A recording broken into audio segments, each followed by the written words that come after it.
Starts tomorrow at 9 on ITV.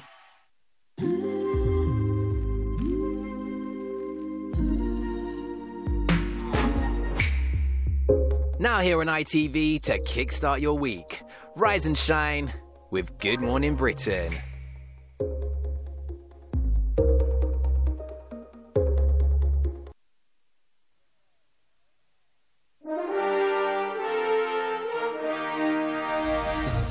Good morning, Britain.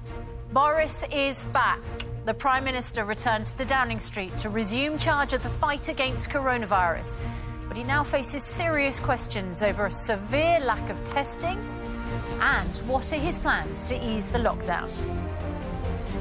A breakthrough at last. Could a new immunity test being developed in Britain allow us to get back to work and socialise as normal within months? One of the lead scientists involved joins us live.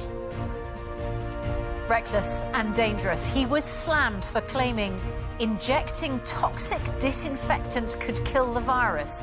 Has Donald Trump shown he's unfit to be president?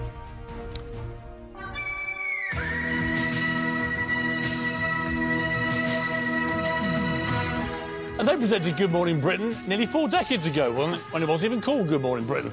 Oh, it was called Morning, was it? I didn't know that. Is that right? Yes. I had no idea. Apparently, it was called Good Morning Britain on TV. Monday, 27th of April, 2020. Live from Television Centre in London. This is Good Morning Britain with Piers Morgan and Susanna Reid.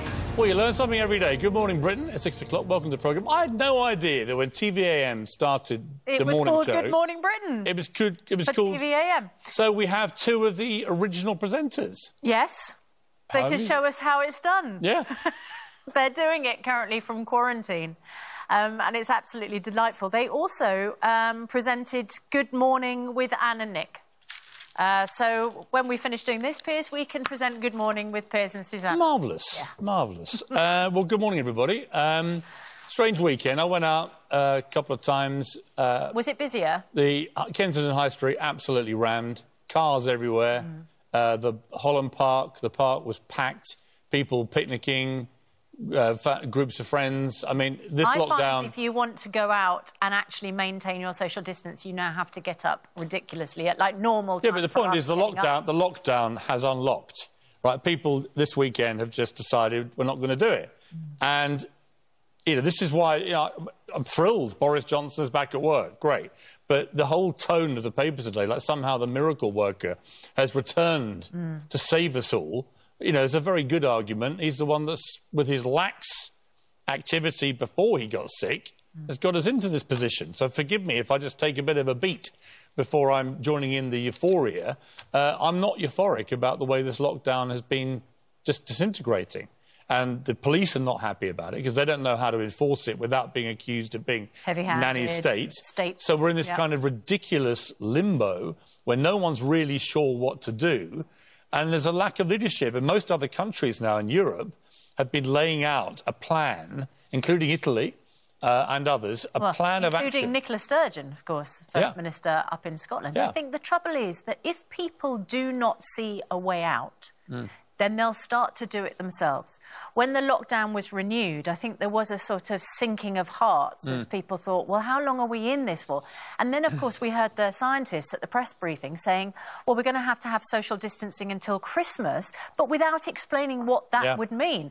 And I think in a lot of people's minds, they heard we're going to have lockdown until Christmas. And I think people just went, well, sorry, I'm not going to do that. You have to give people, as the Labour Party is saying, as Nicola Sturgeon is saying, you have to treat people as grown-ups. We can follow the message. We've been extraordinarily compliant. But if people are just expecting a rolling lockdown, then they're going to start to lose faith. Well, what you can't have is a halfway house. You can't have people just taking it upon themselves to ignore current government advice, which is now what's happening. So the lockdown is breaking down.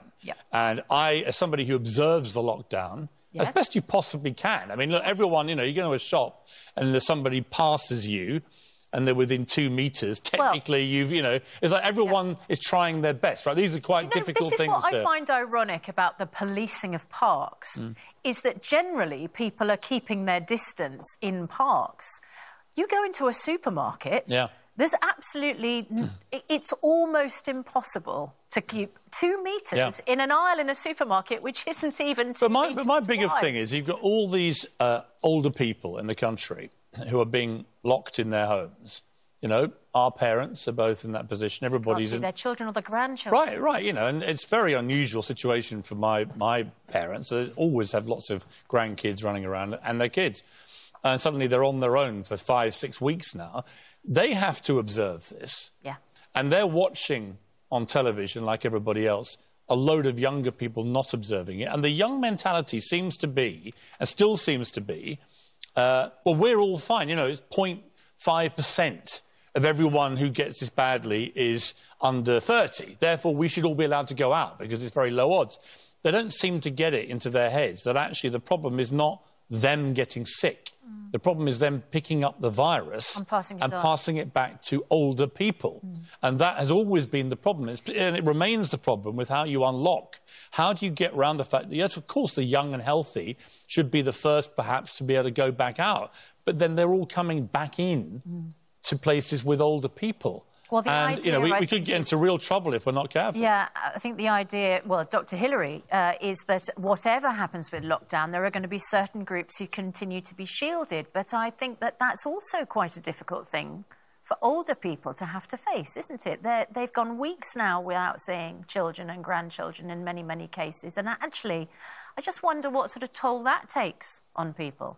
Oh, I think it takes a huge toll socially. They want to see their families, and they're beginning to say, well, what's the point of us being here if we can't enjoy what part of our life remains? And they're beginning to say, well, I'll take the risk. Now,